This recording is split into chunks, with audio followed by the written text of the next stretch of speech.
On this Parshat Bamidbar. Bamidbar, we're beginning the fourth book of Chumshei Torah, of the 5 books of Moshe Rabbeinu, of Moses, our teacher. Bamidbar, of course, means in the wilderness. It comes from the very first words of the verse. Then Yud-Heh-Vav spoke to Moshe, Bamidbar Sinai. In the wilderness of Sinai did the Holy One speak to Moshe.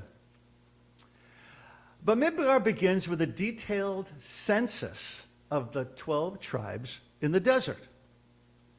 Thus, the Greek translation for Bamidbar, numbers, because a whole lot of counting still going on. For the record, there were some 603,550 Jewish males between the ages of 20 and 60. Now, why these ages? Because these are the ages of military service at that time. Now, if you count all of the women and the children, that makes a lot of people schlepping through Bamidbar. In this week's Torah portion, we learn about and are given the record for the encampments in the desert. And this is the way it must have looked. All surrounding the tabernacle, Moshe, Aharon, and the Levites, and the Levites in their entirety, those who would be schlepping the tabernacle around as they journeyed, and those who saw to the upkeep of everything. They were in the innermost part and then surrounded entirely by all of the tribes.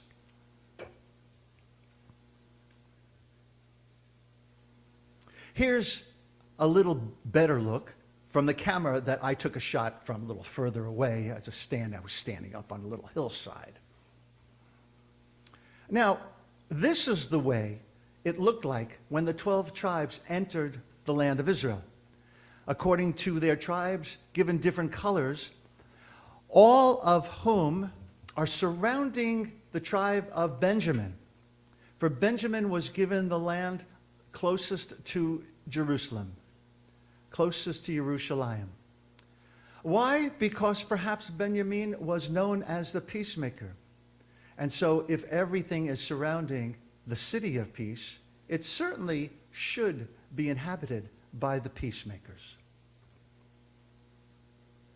Each of the tribes have a symbol. As a matter of fact, each of the tribes have a flag. You can see here each of the symbols for each of the tribes, but don't squint too much because I'm going to be showing you each of them individually. I think that you might be surprised at where this is all headed. Well, first of all, there's so many beautiful pieces of art that have been made of the 12 tribes of Israel. The Hadassah windows in Jerusalem, all showing the windows of the 12 tribes in their stained glass. And here, each of the 12 stones for each of the 12 tribes that were on the breastplate that the Kohen Gadol wore, and oftentimes maybe looked to for some advice. I kind of like to think of it as a divinely inspired pinball machine, as things ricochet one off the other, the light, the colors, the forms, all giving the Levites a little bit chokhmah. So here we go. Let's start with the oldest, and we're going to make our way to the youngest. First of all, the tribe of Reuben. The gemstone for Reuben is the ruby. Ha! Surprise, surprise. Otherwise known as a sardis. I never knew that name. I learned a lot while I was looking this up. Now, the tribe of Reuben was also sometimes signified by the mandrake, because Reuben's mother, Leah, she ate some mandrakes to try to get pregnant. You know, this came up in Harry Potter as well, for those of you who read it. Making our way through the tribes.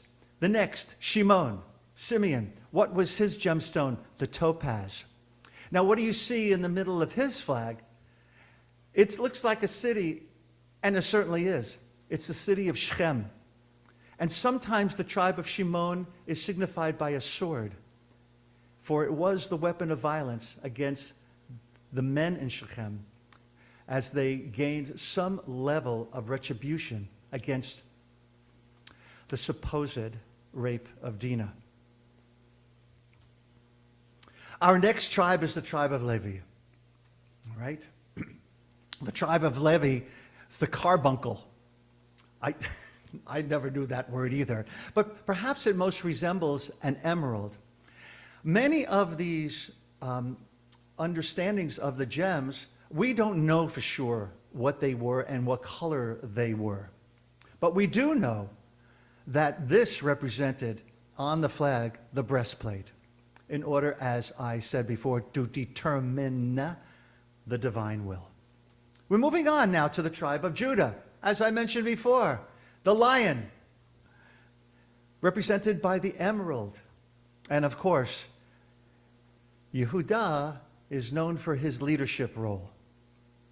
Now, some of the tribes are understood and known by the blessings that were given to each of the boys on Jacob's deathbed. And that's the direction we're headed now with Issachar, who's, oops, sorry about that. Whoop, let me get rid of that. Come on. With Issachar, whose gem is the sapphire. Yaakov, Jacob, on his deathbed, compares Issachar to a beast of burden. He must have carried a lot. Pun intended. The tribe of Zebulun. These were known as the seafarers, and a diamond was their gem. The prediction from Yaakov that this tribe would be seafarers.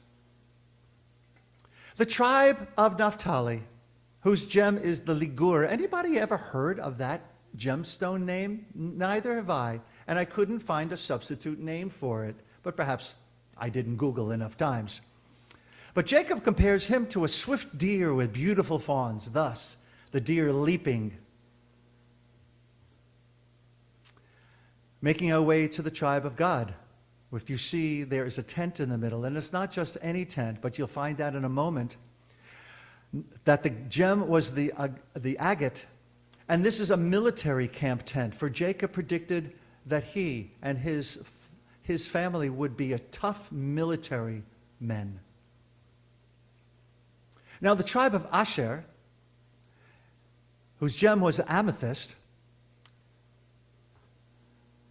Jacob predicted that he would enjoy rich foods fit for a king. Oh, I would have liked that blessing. And signified by the olive tree.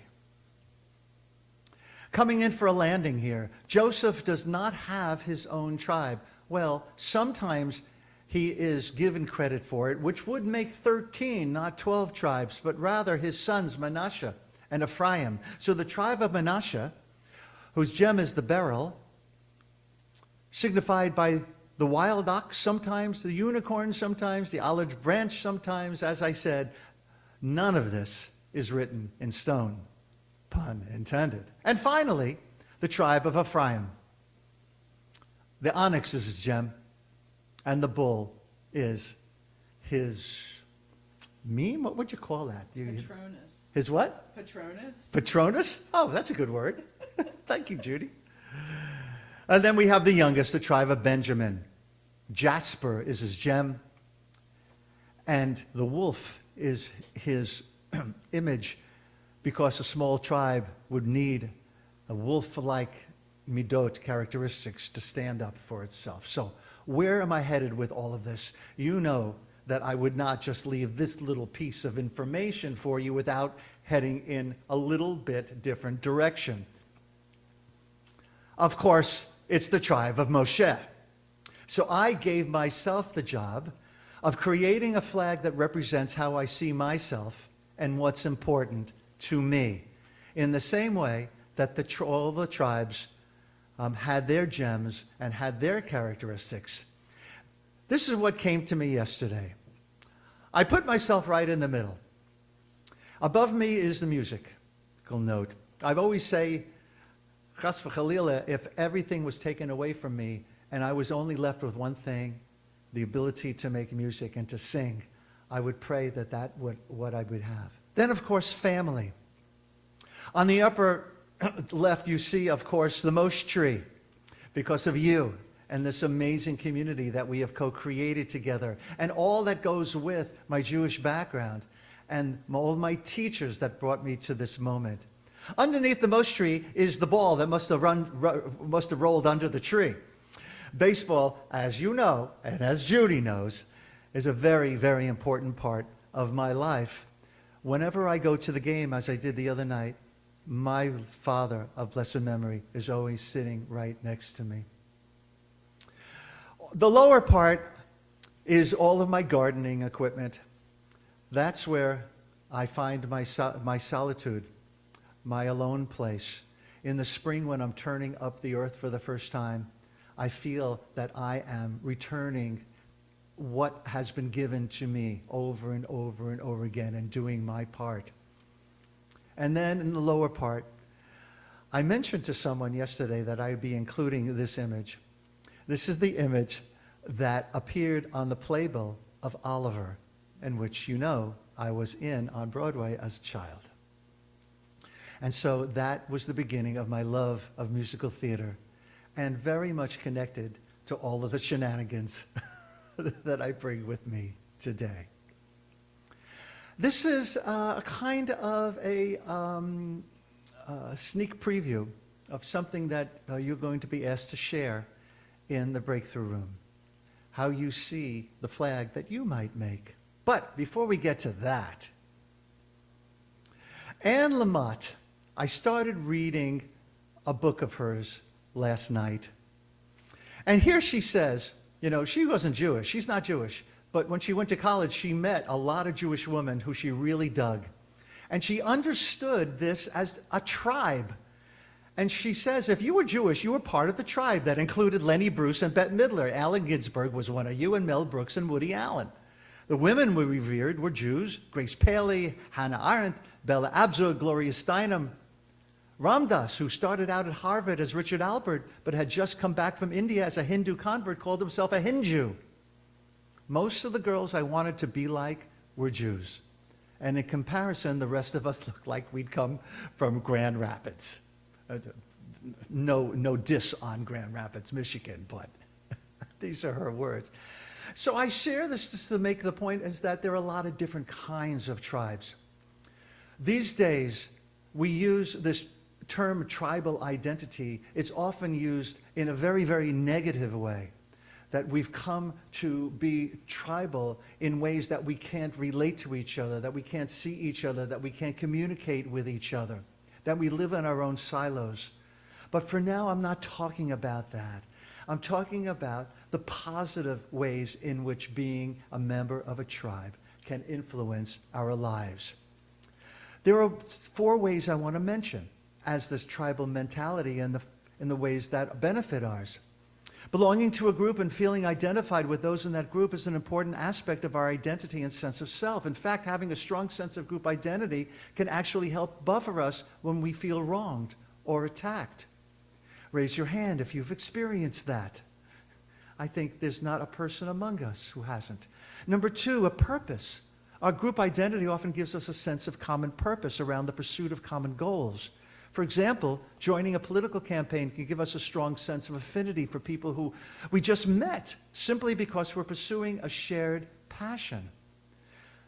I know many of you are a member of that tribe. Continuing, support. We're not only more likely to get support from people within our tribe, but we're likely to experience their support as more valuable and more meaningful. For example, veterans returning from deployments overseas often feel lonely and disconnected from their families because they believe their spouse or relatives couldn't possibly understand their experience they went through. That's why it's important they connect with other veterans. And finally, battling loneliness. One of the major discomforts, diseases that is afflicting many, many of us. Joining a group of people who share a common interest or purpose can jumpstart efforts to enhance our social connections. Not only are we more likely to feel a greater affinity for people who share our purpose or passion, but such a group is more likely to accept us and welcome us because of this common connection. Hello, Mbosh! I love what Palmer Parker says. He asks the question, is the life I'm living the life that wants to live in me? So now I'm coming in for a landing here. Because belonging to the group, belonging, having a sense of community is only one way in which it's important to live our lives. But it's not in balance if we only do it that way. And here's what Parker Palmer shares. Consider our paradoxical need for both community and solitude. Human beings were made for relationships. Without a rich and nourishing network of connections, we wither and die.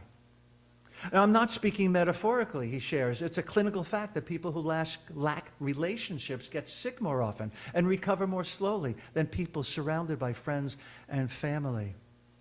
And at the same time, we were made for solitude. Our lives may be rich in relationships, but the human self remains a mystery of enfolded inwardness. I love that.